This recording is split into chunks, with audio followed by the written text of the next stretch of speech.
What's your name and where are you from?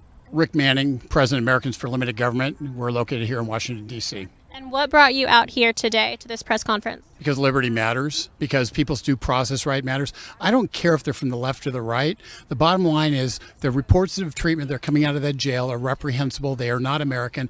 And the only disappointment about this press conference is there weren't 435 members of Congress standing here rather than 4, because it takes a great deal of courage for those 4 members to stand up and say something's wrong, and we have to make certain that individual liberties are applied to everybody equally. Otherwise, we're nothing more than a dictatorship.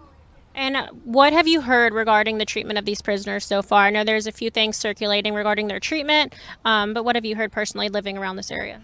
Well, or that facility in general? What we're hearing is very simple. We're hearing that people are in isolation. We know that one of the guards that came out, it was in uniform anyway, whispered under their breath the words of their white supremacists. So you can kind of gauge what you think would happen if your prison guards are looking at you as an other, as somebody who wants to take away their rights, and how that treatment would differ, how the protections in that jail system would differ. And the fact they won't open up their system to evaluation by the people who have oversight over them, constitutional oversight, is a crime. It's a violation of their basic trust. And once again, I'm going to go back to something I've said a long time ago. DC is a failed city. The home rule experiment has failed. It's time for Congress to take back control of DC. So jail people running the jail can't deny the people writing the check to pay their pockets, to pay their money. Those people aren't kept out of actually knowing what's going on in that facility. And Americans should have a right, they do have a right to a fair and speedy trial, but it appears that these political prisoners from January 6th are not getting their constitutional rights. Why are they being subjected to this? Do you have any opinion? Yeah, because it's politically correct to do so. It's because they've been tarred as being insurrectionists who had the worst insurrection since, the Civil War by the President of the United States. The President of the United States, Joe Biden, basically gave carte blanche authority to federal officials to crack down on anybody who is a conservative in this country, who exercises their First Amendment rights to stand up for freedom, to stand up for liberty. And this is not excusing people who broke the law, okay? But there's a difference. At least 2/3 of the people who were in the Capitol were essentially taking selfies and we know that. Because you know what we found out about the damage done here? There's a couple windows broken, there's a door broken. Not a statue was overturned.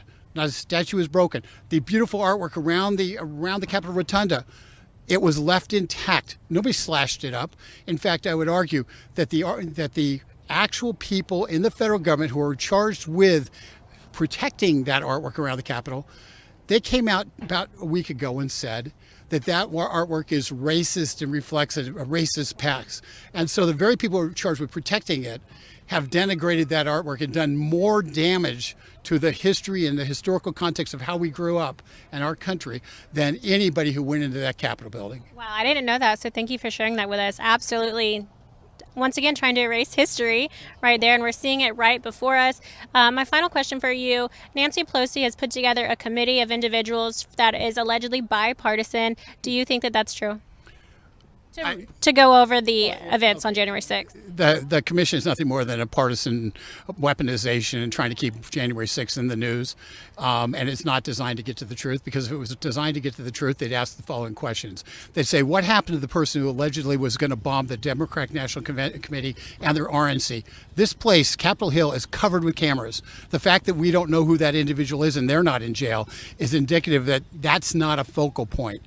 We also would ask the question, why did Nancy Pelosi get 3 warnings that they needed to have National Guard here and refused all 3 warnings to bring National Guard on site? If she'd made without one change, we wouldn't have had what happened on January 6th. And the third question that I have is very simple. It's, how do you sit there and you allow a Capitol Police officer to get in front of your committee and say definitively that Officer Brian Sicknick, who tragically died on January 7th, was killed because of January 6th, when the coroner said he died of natural causes, and natural causes by definition means it's unrelated. So the fact is, the narrative that she's trying to create, that this was a violent attempt to overthrow the government, is what they're going to perpetuate. And let me tell you, if it was an effort to violently overthrow the government, worst insurrection ever. Nobody had a firearm on them. Nobody had a weapon on them. Not one weapons charge out of this. The entire thing that people have been told is a narrative, and the people who went in there, if they violated the law, they should be, deal with that. But a vast majority of the charges are misdemeanor charges, and for people to be held for months and months on end on misdemeanor charges is unconscionable. And unconstitutional. Now, final question. What do you think is Nancy Pelosi's ultimate goal of this commission? Re-election. She's trying to build up her base and get her base excited and fired up, and the only thing she has is, for 4 years during the Trump administration, all they had was take down Donald Trump. So they're attempting to basically use this as a proxy to go after President Trump.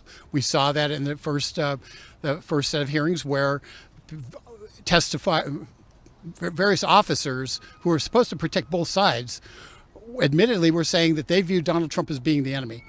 That tells you everything you need to know about the politicization of our law enforcement, the weaponization of our law enforcement in this country, and that is dangerous to its core, and it's why these guys did such a great job of coming here and pointing a light on it, because ultimately it's the light you shine and other people shine on this. It informs the people that's going to make a difference, so people say, no, this is not America, we will not stand for it. Well, thank you. We're certainly trying. Now, does your organization have a website, or is there any way that our viewers can find you? Sure, go to getliberty.org. We put out a daily publication. We lobby on the Hill. We do a lot of stuff.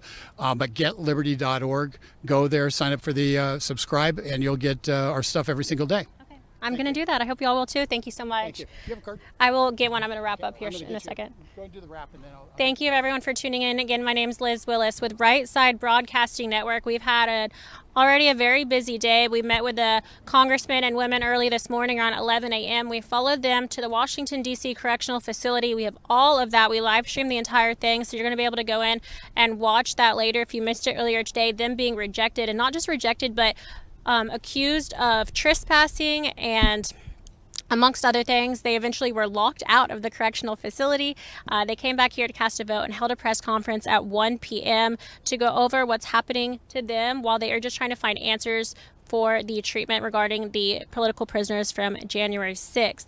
If you guys have enjoyed the coverage today, I want to remind you guys that we're almost entirely viewer funded, so we do rely on your donations to cover rallies and press conferences and any type of events around this great country. You can go to www.rsbnetwork.com/donate to make a donation via our website.